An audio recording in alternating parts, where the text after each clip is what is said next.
Halo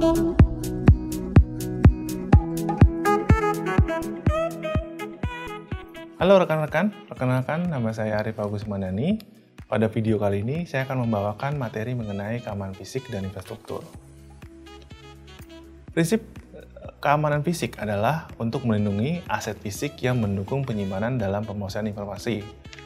Keamanan fisik melibatkan dua persyaratan yang saling melengkapi. Di antaranya pertama adalah keamanan fisik harus mencegah kerusakan infrastruktur fisik yang menopang sistem informasi. Secara garis besar, infrastruktur tersebut mencakup beberapa hal. Yang pertama, perangkat keras, fasilitas fisik, fasilitas pendukung, dan personil. Empat bagian ini menjadi satu keterikatan, sehingga saling satu sama lainnya kita tidak bisa lepaskan dari namanya keamanan fisik. Keamanan fisik harus mencegah penyalahgunaan infrastruktur fisik yang mengarah pada penyalahgunaan atau kerusakan informasi yang dilindungi. Penyalahgunaan infrastruktur fisik dapat disengaja atau berbahaya. Ini termasuk bisa juga dalam vandalisme, pencurian, peralatan, pencurian dengan penyalinan, penyalayan dan masuknya tanpa izin. Segala macam, baiknya akses internal maupun internal. Situasi dan keadaan kejadian fisik yang dapat menjadi ancaman bagi berbagai sistem informasi.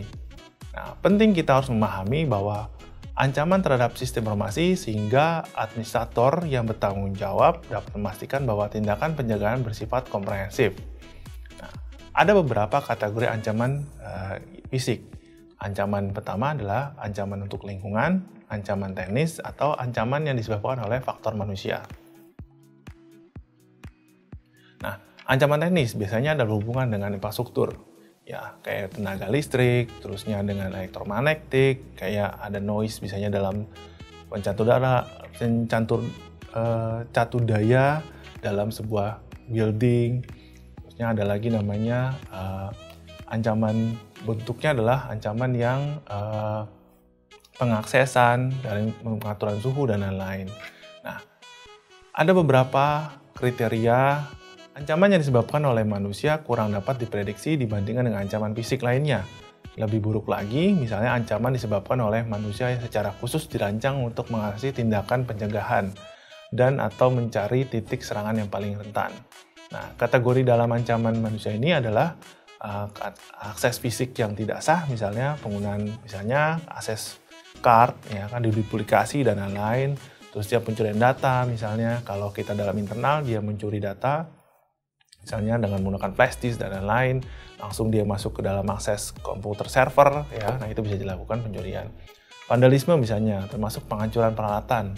Jadi seandainya ada token atau hal-hal yang krusial, datanya misalnya, itu bisa juga dihapus data kita yang krusial, itu masuk dalam ancaman vandalisme. Terus penyalahgunaan totalisasi, misalnya adalah rekan-rekan hanya mempunyai akses untuk suatu file hanya read doang, tapi kalian mengubah misalnya aksesnya menjadi bisa dirubah dan bahkan bisa mendelete file tersebut. Itu penyalahgunakan. Terusnya ada lagi penyalahgunaan, misalnya kalian diberikan akses full, tapi harusnya menjaga file tersebut, malah kalian melakukan tindakan penyelewengan misalnya seperti itu.